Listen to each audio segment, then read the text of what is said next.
What does it take to win a right you were born with, but are denied by law? For American women, it took more than 70 years of relentless struggle. It took marches, protests, and prison time. It took generations of women who simply refused to be silenced. This is the story of their fight for a voice, for a vote, and for equality.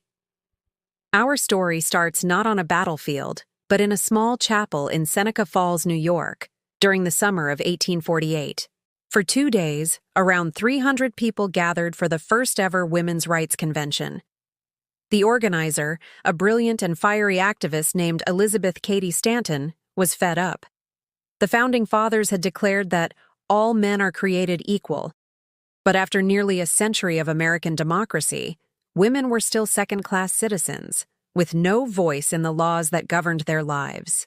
Stanton drafted a document she called the Declaration of Sentiments. She modeled it directly on the Declaration of Independence, but started with a revolutionary edit. We hold these truths to be self-evident, that all men and women are created equal. The document then laid out all the grievances women faced.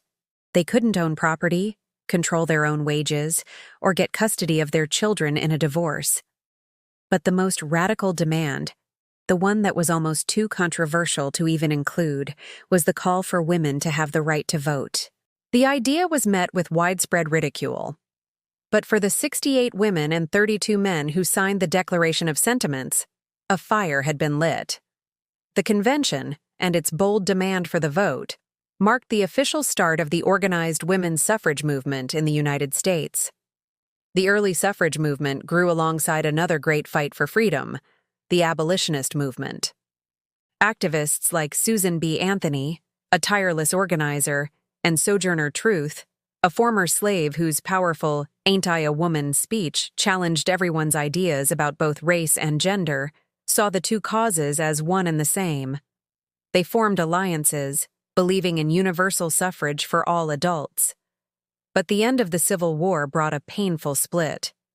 When Congress proposed the 15th Amendment, which would grant African American men the right to vote, it said nothing about women. This created a heartbreaking schism in the movement. Elizabeth Cady Stanton and Susan B. Anthony were furious. They argued that any amendment that excluded women was a step backward, even using racist and classist language to suggest that educated white women were more deserving of the vote than formerly enslaved men. They founded the National Woman Suffrage Association, NWSA, to push for a federal constitutional amendment. Other suffragists, like Lucy Stone and the famous abolitionist Frederick Douglass, supported the 15th Amendment. They argued it was the Negro's hour and that women's suffrage would have to wait. They formed the American Woman Suffrage Association, AWSA, to focus on winning the vote state by state. This bitter rivalry would last for decades, weakening the movement, but also showing just how complex the fight for rights can be. For the next few decades, the fight was a slow, grueling marathon. The suffragists of both the NWSA and AWSA pushed forward. They passed around petitions, lobbied politicians, and traveled the country giving speeches to crowds that were often hostile.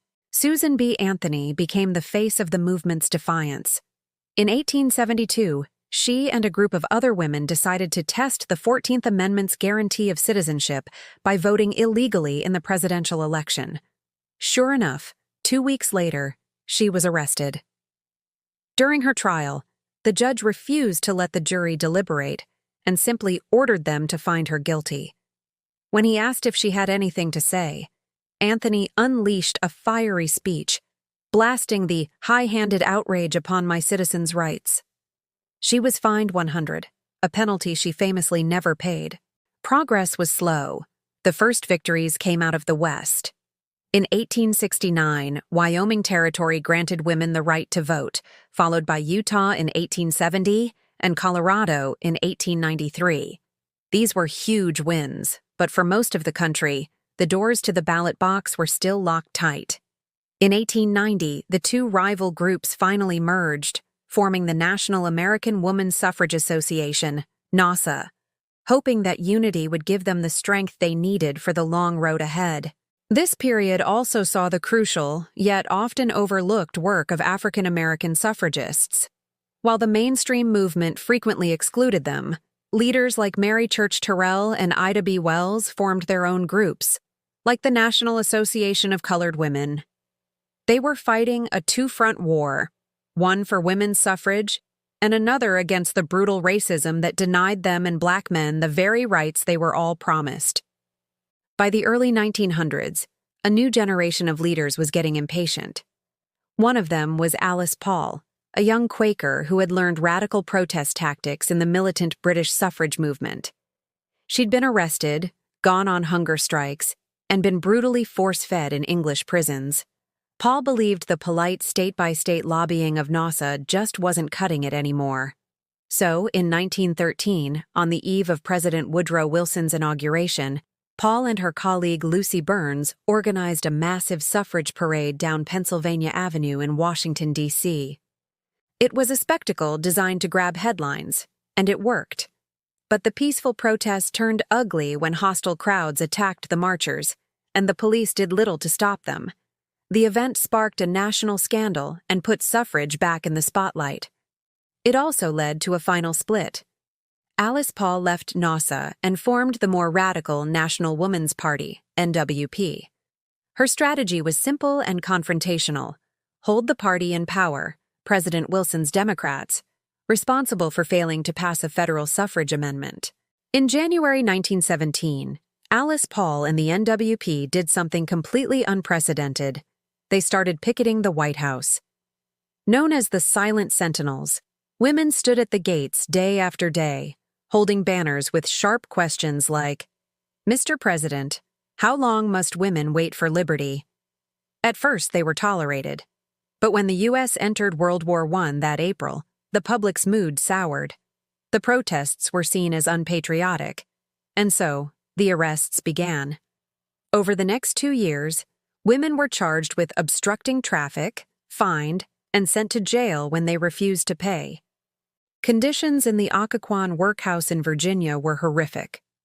On November 14, 1917, a date that became known as the Night of Terror, the prison superintendent ordered his guards to attack the suffragists.